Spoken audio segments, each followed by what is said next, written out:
Hello everyone, जय हिंद। आज इस वीडियो में हम देखेंगे 1773 का रेगुलेटिंग एक्ट, 1784 का जो पिट्स इंडिया एक्ट है, पूरे डिटेल में हम देखेंगे। ठीक है। और आपको यह मैं बता दूं कि बहुत से जो एस्पिरेंट हैं यहीं पर कंफ्यूज होते हैं। रेगुलेटिंग एक्ट 1784 का पिट्स इंडिया एक्ट और बहुत से जितने भी चार्टर एक्ट हुए हैं, चाहे भारत शासन अधिनियम हो, इनको कैसे याद करने, क्योंकि गवर्नमेंट एग्जाम में इनको स्टेटमेंट में क्वेश्चन पूछे जाते हैं। तो ज्यादा आपको इस पर तामझाम नहीं करना है। जो भैया जो गवर्नमेंट एग्जाम में पूछे जाते हैं उन पर आपको फोकस करना है। क्लियर हो गया ये बातें? आपको अपनी विद्वता नहीं दिखानी है, आपको यह ध्यान रखना है कि भैया हमको कितना पढ़ना है और क्या पढ़ना है। That's clear. ओके, चलिए देखते हैं 1773 का रेगुलेटिंग एक्ट। क्लियर हो गया? 1773 का रेगुलेटिंग एक्ट। अब ध्यान से यह समझना है कि जो ईस्ट इंडिया कंपनी थी वो भारत में क्या करने आई थी? व्यापार करने के लिए आई थी। क्लियर हो गया? देखो, जो ईस्ट इंडिया कंपनी थी वो भारत में व्यापार करने के लिए आई थी। तो जो ब्रिटिश थे वो जो ईस्ट इंडिया कंपनी को रेगुलेट करती थी भैया कि देखो जो ईस्ट इंडिया कंपनी पर कैसे नियंत्रण रखा जाए। समझ आ रहा है? तो जो ब्रिटेन से बनकर आती थी, इसके लिए नियम कानून की ईस्ट इंडिया कंपनी को कैसे नियंत्रण में रखा जाए, कैसे इसके नियम कानून होंगे। समझ आ रहा है? तो ईस्ट इंडिया कंपनी यहां पर व्यापार करने के लिए आई थी। तो सबसे पहले हम देखते हैं 1773 का रेगुलेटिंग एक्ट। रेगुलेटिंग एक्ट में क्या क्या आपको ध्यान में रखना है, सब वो महत्वपूर्ण बात आपको ध्यान में रखना है। ज्यादा इसके बारे में नहीं जानना है आपको। एग्जाम में किस तरह से क्वेश्चन पूछे जाते हैं मैं उसको भी डील कर दूंगा। ठीक है, चलिए देखते हैं। इस अधिनियम के जरिए बंगाल के गवर्नर को, ठीक है, ये जो बंगाल का गवर्नर को बंगाल का गवर्नर जनरल बना दिया गया। ठीक है, बंगाल का क्या बना दिया गया? Governor general. अब ध्यान से डायरेक्टली क्वेश्चन पूछे जाते हैं कि 1773 के रेगुलेटिंग एक्ट में निम्न बिंदु सही है। ये आपको स्टेटमेंट में क्वेश्चन दिए जाते हैं। तो आपको जो जो मैं बातें बता रहा हूं गवर्नमेंट एग्जाम में भैया मेनली उसी चीज को फोकस किया जाता है। बहुत से स्टेट पीसीएस के एग्जाम में भी पूछा गया है। तो इस अधिनियम में बंगाल के जो गवर्नर थे, याद रखना, बंगाल के गवर्नर को बंगाल का गवर्नर जनरल बना दिया गया। क्लियर हुआ? ये याद रखना है। जो बंगाल के गवर्नर थे उसको क्या कर दिया? बंगाल का गवर्नर जनरल बना दिया गया। ये आपको ध्यान में रखना है। क्लियर हो गया? अगला आपको देखना है बंगाल के गवर्नर जनरल, ठीक है, की सहायता के लिए 4 सदस्यों की एक कार्यकारिणी परिषद बनाई गई। ध्यान से समझिए 1773 के रेगुलेटिंग एक्ट में क्या क्या बातें रही हैं ये आपको याद रखने। सबसे पहले आप मेरे साथ याद करते चलिए, क्योंकि ये ना याद करने वाली, थोड़ा माइंड में रखने वाली चीज है। आपको भले लगता है कि याद हो गया, 2 दिन बाद आप ऐसा लगेगा कि भूल गए हैं। इसलिए आपको केवल वो चीज याद रखना जो एग्जाम में पूछे जाते हैं। मैं बार बार बोल रहा हूं, ठीक है। बहुत से लोग यहीं पर कंफ्यूज होते हैं कि क्या है भैया 1773 का regulating act, Pitt's India act कैसे पूछे जाते हैं। अभी मैं इसका डील भी करूंगा आपको, ठीक है। सबसे पहले 1773 के रेगुलेटिंग एक्ट में क्या याद रखना है कि बंगाल के गवर्नर को बंगाल का गवर्नर जनरल बना दिया गया। पहला बात हो गया जो इंपॉर्टेंट है। दूसरा, गवर्नर जनरल की जो सहायता के लिए 4 सदस्यों की कार्यकारिणी परिषद बनाई गई। ठीक है, 4 सदस्यों की क्या बनाई गई? कार्यकारिणी परिषद बनाई गई। अगला देखते हैं, कलकत्ता में सुप्रीम कोर्ट की स्थापना की गई। 1773 के रेगुलेटिंग एक्ट आपको ध्यान में रखना है कि भैया कलकत्ता में सुप्रीम कोर्ट की क्या की गई? स्थापना की गई। और इसके जो मुख्य न्यायाधीश थे सर एलिजा एम्पे थे। सर एलिजा एम्पे थे। क्लियर हो गया? जो जो बातें हैं ध्यान रखिए। 1773 के रेगुलेटिंग एक्ट में मुख्य क्या क्या बातें थी ध्यान से समझना है, ठीक है। मद्रास एवं मुंबई प्रेसिडेंसियों को कलकत्ता प्रेसिडेंसी के अधीन कर दिया गया। ध्यान से समझ आया? अब ध्यान देखो, मैं शुरू में बोल दिया हूं कि ये जो आप संवैधानिक क्रम देखेंगे आप, तो ऐसा लगेगा कि आपको तो याद हो गया लेकिन 2-4 दिन बाद भूल जाएंगे, क्योंकि ये बहुत ही कॉम्प्लिकेटेड हो जाता है। याद करना आपको माइंड में जरूरी है। अब मेरे साथ 1773 का रेगुलेटिंग एक्ट अब एक बार रिवाइज कीजिए। सबसे पहले बंगाल के गवर्नर को बंगाल का गवर्नर जनरल बना दिया गया। क्लियर हो गया? दूसरा, बंगाल के गवर्नर जनरल की सहायता के लिए क्या किया गया? जो 4 सदस्यों की कार्यकारिणी परिषद बनाई गई। क्लियर हो गया ये बातें? कलकत्ता में सुप्रीम कोर्ट की स्थापना की गई और इसके जो मुख्य न्यायाधीश है सर एलिजा एम्पे थे। 3 पॉइंट कंप्लीट हो गए। जो इंपॉर्टेंट पॉइंट है उसको ध्यान में रखना है, ठीक है। मद्रास एवं मुंबई प्रेसिडेंसियों को क्या गया, कलकत्ता प्रेसिडेंस, आपको ध्यान में रखना है, इसके अधीन कर दिया गया।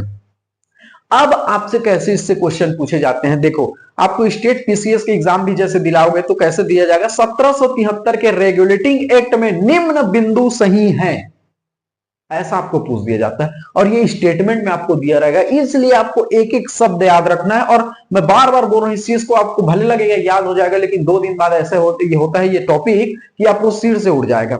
इसलिए बंगाल के गवर्नर को बंगाल का गवर्नर जनरल बनाया गया, ठीक है। बंगाल के गवर्नर जनरल के लिए आपको ध्यान में रखना है, इनकी सहायता के लिए 4 सदस्यों की कार्यकारिणी परिषद बनाई गई। क्लियर हो गया, 2 पॉइंट सिंपल से आपको ध्यान में रखना है, 1773 से ये बातें, ठीक है। उसके बाद सुप्रीम कोर्ट की स्थापना की गई, जिसके मुख्य न्यायाधीश क्या थे, सर एलिजा एम्पे थे। क्लियर हो गया। जो मद्रास है, आपको ध्यान में रखना है, ये मद्रास और मुंबई प्रेसिडेंसियों को कलकत्ता प्रेसिडेंसी के अधीन कर दिया गया। ये 4 पॉइंट आपको मेनली है, और पॉइंट है लेकिन मेनली पॉइंट आपको ध्यान में रख लेना है। क्लियर हो गया, ये बातें एकदम याद रख लीजिए। जब 1773 का रेगुलेटिंग एक्ट आपको माइंड में आना चाहिए कि हाँ भैया, बंगाल के गवर्नर को बंगाल का गवर्नर जनरल बना दिया गया। गवर्नर जनरल की सहायता के लिए 4 सदस्यों की कार्यकारिणी परिषद बना दी गई। इसमें सुप्रीम कोर्ट की स्थापना हुई, जिसके मुख्य न्यायाधीश सर एलिजा एम्पे थे, ठीक है। मुंबई और मद्रास की जो प्रेसिडेंसी, उसे कलकत्ता प्रेसिडेंसी के अधीन कर दिया गया। 4 पॉइंट एकदम मुखाग्र याद होना चाहिए, तब आपको स्टेटमेंट में दिया जाएगा, फिर आप ढूंढ लेंगे, क्लियर हो जाएगा। और आजकल तो इतने स्टेटमेंट में क्वेश्चन देते हैं, क्वेश्चन तो देते हैं, उनके आंसरों को भी दे दिया जाता है कि 1 2 3 सही है, कि 1 2 सही है, तीसरा सही नहीं है। इतना कंफ्यूज हो रहता है। जब आपके टॉपिक क्लियर रहेंगे तो आपको कोई दिक्कत नहीं होगी। चलिए अगला बढ़ते हैं। तो 1773 के रेगुलेटिंग एक्ट में क्या क्या बातें ये आपको ध्यान में रखना है। और मैंने इसीलिए बोला कि भैया आपको विद्वान नहीं बनना है कि क्या क्या पूछा जाता है, केवल उस पर फोकस करना है, क्योंकि आपको एग्जाम निकालना है, एग्जाम के दृष्टिकोण से आपको नॉलेज रखना है। 1784 का पिट्स इंडिया एक्ट, ठीक है। 1784 का पिट्स इंडिया एक्ट ध्यान से समझना है, ठीक है। 1784 का पिट्स इंडिया एक्ट, इस जो एक्ट को ब्रिटिश के जो प्रधानमंत्री थे पिट्स ने तैयार किया था, इसलिए इसका नाम क्या रख दिया गया, पिट्स इंडिया एक्ट। क्लियर हो गया। इसका नाम किसके ऊपर पड़ा, जो ब्रिटिश के जो प्रधानमंत्री थे पिट्स थे, उन्होंने ये जो है अधिनियम बनाया था, इसलिए आपको क्या करना है, उसी के नाम पर यह है 1784 का पिट्स इंडिया एक्ट रख दिया गया है। अब इसमें क्या क्या महत्वपूर्ण बातें हैं उसको आपको देखना है। क्लियर हो गया, चलिए देखते हैं। इस अधिनियम के तहत कंपनी के संपत्ति के नियंत्रण के लिए, मैंने बताया कि ईस्ट इंडिया कंपनी भैया भारत में व्यापार करने के लिए आई थी, तो जो ब्रिटिश थे भैया वो नियम कानून बनाते थे, वहां पर बैठकर नियम कानून बनाते थे कि भैया हाँ यहाँ पर कंपनी का कैसा कैसा नियम कानून होगा। समाधान है, कोई इसको कोई बड़ी चीज नहीं है, लेकिन जो उसके अंदर की जो मुख्य बातें हैं, जैसे 1773 के अंतर्गत क्या क्या बातें हुई हैं वो ध्यान आपको रखना है। उसी प्रकार से 1784 का पिट्स इंडिया एक्ट में आपको क्या ध्यान में रखना है, इस अधिनियम के तहत कंपनी के संपत्ति के नियंत्रण के लिए BOC, board of controller and board of director, आपको ध्यान में रखना बनाया गया। डायरेक्टली क्वेश्चन पूछे जाते हैं। 1784 के पिट्स इंडिया एक्ट के अंतर्गत निम्न बातें सही हैं, ठीक है। तो इसमें कंपनी के संपत्ति को नियंत्रण करने के लिए, ठीक है, कंपनी के संपत्ति के नियंत्रण के लिए बोर्ड ऑफ कंट्रोलर और बोर्ड ऑफ डायरेक्टर बनाया गया। ये आपको ध्यान में रखना, डायरेक्टली पूछे जाते हैं, board of controller and board of director बनाया गया। 1784 का पिट्स इंडिया एक्ट है, याद रख लीजिए, अब कंफ्यूज मत होना, ठीक है। 1784 में क्या किया गया भैया कि जो कंपनी की संपत्ति के नियंत्रण के लिए BOC, board of controller and board of director बनाया गया। पहला पॉइंट याद हो गया। दूसरा आपको ध्यान में रखना है, कार्यकारिणी के सदस्यों की संख्या 4 से घटा करके 3 कर दी गई। डायरेक्टली क्वेश्चन पूछा हुआ है, स्टेटमेंट में पूछा गया कि 1784 के पिट्स इंडिया एक्ट में कि निम्न बातें सही हैं या निम्न कथन सही हैं। तो यह भी पूछा गया था कि भैया 1784 के पिट्स इंडिया एक्ट में जो कार्यकारिणी के सदस्यों की संख्या 4 से घटाकर 3 कर दी गई या 4 से घटाकर 2 कर दी गई, तो आपको याद रखना 4 से घटा करके 3 कर दी गई। इनकी जो बात है आपको ध्यान में रखना, मैं बार बार बोल रहा हूं आपको। क्लियर हो गया, यही आपको स्टेटमेंट में देखने को मिलेगा। चलिए अगला देखते हैं। सबसे पहले क्या हुआ, board of controller and board of director बनाया गया। क्लियर हुआ। कार्यकारिणी जो परिषद 4 थी उसको घटाकर 3 कर दी गई। क्लियर हो गए। इस एक्ट के तहत सरकारी कर्मचारी किसी भी अगर अपराध के लिए दोषी सिद्ध होता है तो उन्हें क्षमा प्रदान नहीं किया जाएगा, समझ हुआ। और उनकी जो सुनवाई होगी वो ब्रिटेन में होगी। ये बात किसमें कहा गया? 1784 के पीठ से इंडिया एक्ट में किया गया, तथा उनकी सुनवाई कहां होगी? ब्रिटेन में होगी। अब मेरे साथ आप रिवाइज कीजिए इस चीज को, क्योंकि ये मैं बताया कि आपको भले लगेगा याद हो गया, लेकिन 2 दिन बाद आप इसे भूल जाएंगे। मेरे साथ याद कीजिए 1773 का रेगुलेटिंग एक्ट सबसे पहले देखेंगे। इसमें बंगाल के गवर्नर को बंगाल का गवर्नर जनरल बना दिया गया। क्लियर हो गया?